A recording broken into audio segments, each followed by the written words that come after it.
শনিবার শনিদেবের পুজো পাঠ করলে বেশ কিছু বিপদ থেকে রক্ষা পাওয়া যায় বলেই মত স্বাস্থ্য বিশেষজ্ঞদের। কথিত আছে শনিদেব কর্মফল দাতা। তিনি মানুষের ভালো মন্দ কর্ম অনুযায়ী তার দৃষ্টি দেন এবং সেই হিসাবে মানুষ ফল ভোগ করেন। আসুন আমরা জেনে নিই শনিদেবের প্রণাম মন্ত্রটি।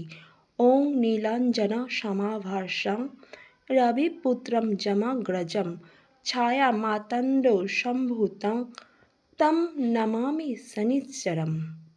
এবার আসুন এই মন্ত্রের বাংলা অর্থ আমরা জানি। ওং নীলাঞ্জন সমাভাসাম অর্থাৎ নীল কাজলের সমান আভাসযুক্ত। রবিপুত্রম মানে সূর্যদেবের পুত্র।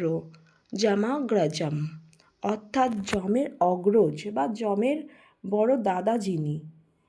ছায়া মাতণ্ডা সম্ভূতম অর্থাৎ যিনি দেবী ছায়া এবং সূর্যদেব থেকে উৎপন্ন এবং যিনি ধীরে ধীরে গমন করেন।